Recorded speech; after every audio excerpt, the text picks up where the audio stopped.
of the pine tree, may your branches keep guard over the innocent children who play in your yard. May your presence yield victory for our hero, Natalie so chosen, to save her best friends from a fate of being frozen.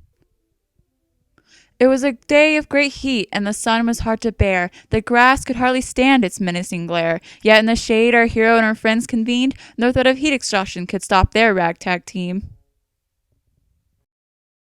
Yes, the group was occupied with a very grave matter. They exchanged looks of unease over the latter. While everyone thought they shouldn't waste the day, no one could agree on what to play. What about hopscotch? Someone suggested. But no one had chalk, so the idea was rejected. Kickball and volleyball were also shot down, since even the sheer mention made all the kids frown. Then, as if a gift from the gods, Natalie knew what to play. Hide-and-go-seek freeze tag was how they spent their day. Within seconds of her suggestion, as if almost habitual, all her friends began preparing the sacred ritual. Eeny Meeny was no force to be reckoned with. Its power in choosing who'd be it was no myth. In a circle, every person's foot was placed, then with the rhyme was boldly faced.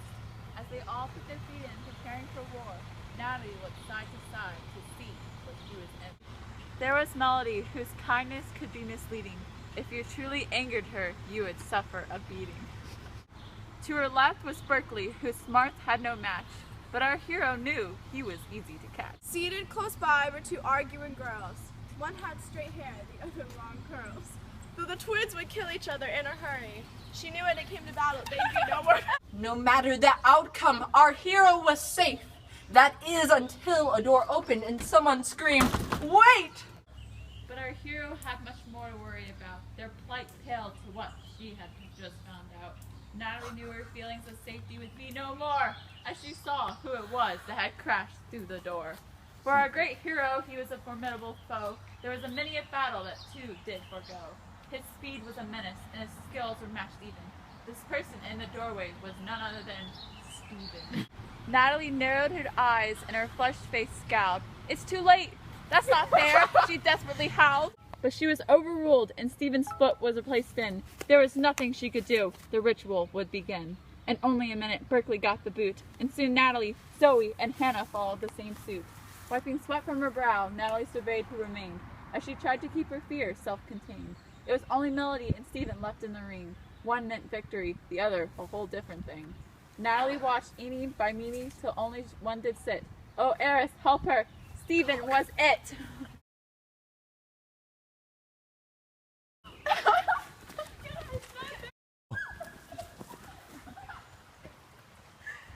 However, our hero knew where just to hide. Behind the brick wall on the far left side. Determined, she sprinted towards the wall only to err, for when she arrived, Melody was already there. There were only 5 seconds, and in a frenzy, Natalie dashed behind a large pine tree. With bated breath, she listened as Stephen reached one. "Ready or not, here I come!" Then all was silent, not a thing could be heard. Natalie called on Hyman, so as not to say a word. As Stephen's footsteps approached, her heart beat faster, but to her surprise, he walked right past her. At first she was puzzled, but then Natalie eyed that Berkeley had not a chance to hide. But as soon as she realized where Stephen's focus was aimed, in a blink of an eye, his first victim was slain. Clawing through branches, she peered through the gaps and witnessed the chaos that now consumed her poor chaps. 2 more were frozen, leaving only Melody, alone with our hero's mortal enemy. Natalie knew she must do something. Melody's life hung in the balance. She would not let her succumb to this cruel tyrant's malice. With the speed of a polished chariot, she raced towards her friend, but Stephen was quicker and Melody met her end.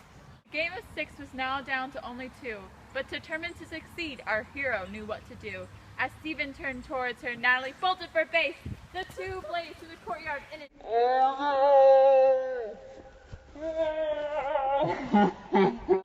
As the seconds ticked on, she surveyed the lot, and with the wisdom of Athena, planned her diabolical plot.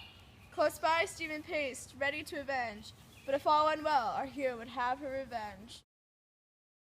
As time ran out, there was no thought on Natalie's mind.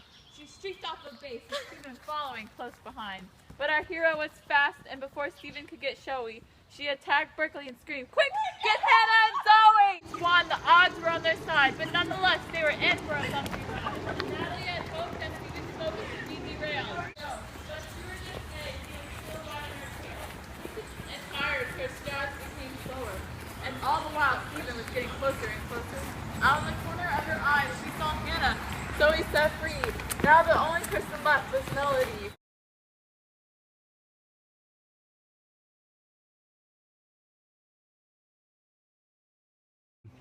Melody was tagged and our hero was stunned.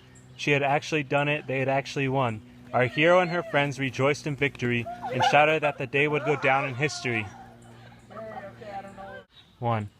As they later ate popsicles under the sun, they knew they'd never forget the battle they had won.